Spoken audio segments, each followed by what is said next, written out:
Hello students, next topic start करते हैं charging by induction. अब देखो, चार्ज सपोज हमारे पास एक बॉडी है जो चार्ज बॉडी है, क्लियर, और दूसरी एक बॉडी है जो न्यूट्रल है। तो उस चार्ज बॉडी से दूसरी न्यूट्रल बॉडी पे चार्ज कैसे ट्रांसफर हो सकता है, तो उसके करने के देखो दो मेथड होते हैं। फर्स्ट मेथड तो है हमारा चार्जिंग बाय इंडक्शन, क्लियर, ये मेथड है चार्जिंग बाय इंडक्शन। एक होता है हमारा चार्जिंग बाय कंडक्शन। तो पहले हम कर लेते हैं charging by induction.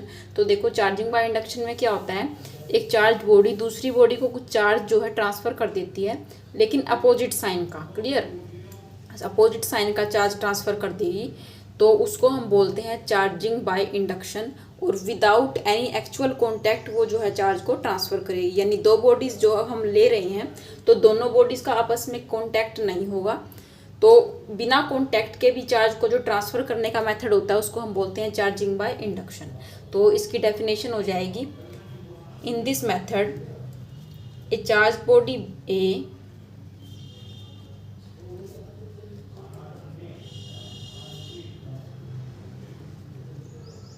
A charged body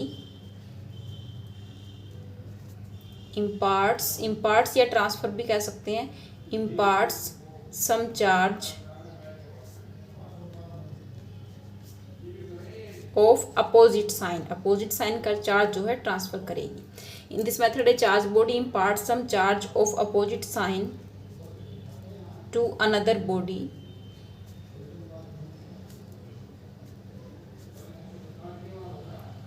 without any actual contact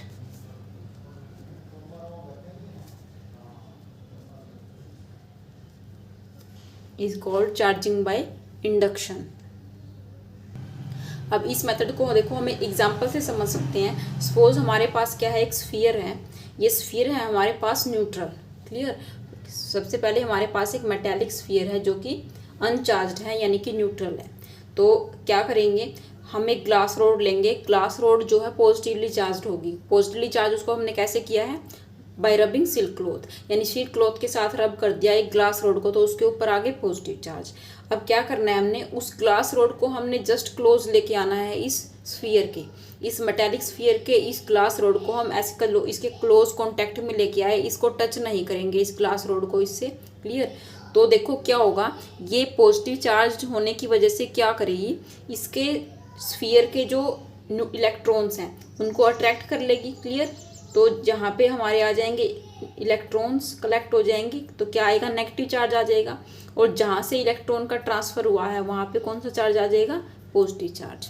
ये बताइए समझ में, क्लियर, सिंपल सी बात है। दोबारा सुन लो, हमारे पास एक मेटेलिक स्फीयर है अनचार्ज्ड, उसके बाद हमने क्या किया है, एक ग्लास रोड ली है जो कि पॉजिटिवली चार्ज है, उसको इस स्फीयर के क्लोज लेके आएंगे।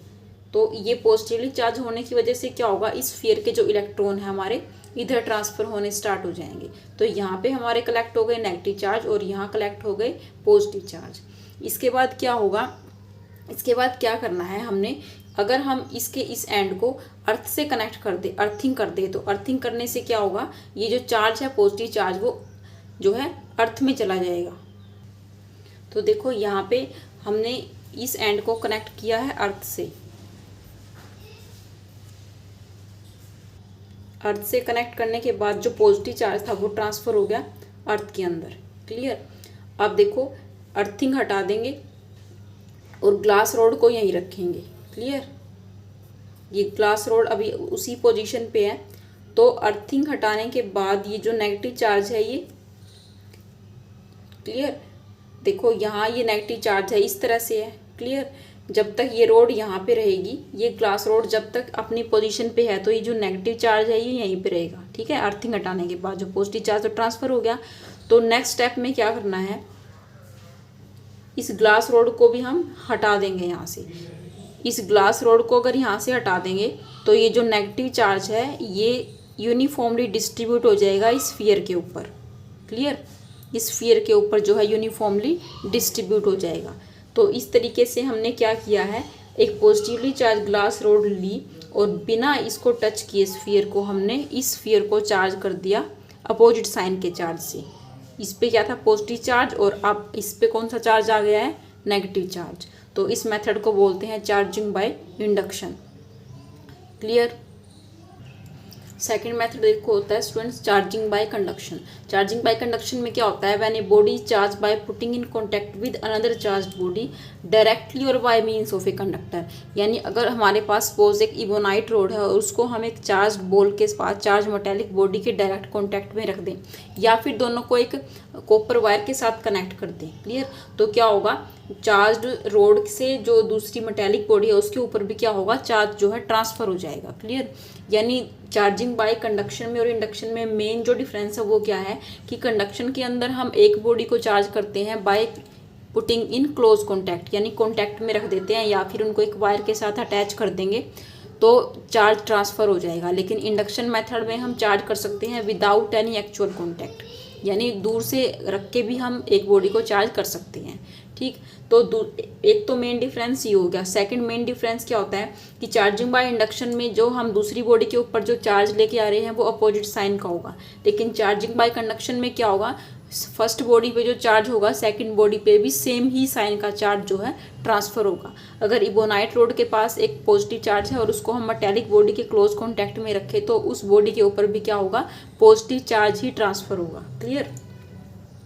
और ये इबोनाइट रोड है, इसके ऊपर क्या है, पॉजिटिव चार्ज है या फिर नेगेटिव चार्ज है, क्लियर। और इसको हम किसी वायर से अटैच करें या फिर एक मेटेलिक बॉडी को इसके बिल्कुल टच करवा दे इससे, ठीक है, क्लियर, क्लोज कॉन्टैक्ट में रख दे तो इसके ऊपर भी क्या होगा, नेगेटिव चार्ज ही ट्रांसफ़र होगा, सेम साइन का चार्ज ट्रांसफ़र होगा, क्लियर।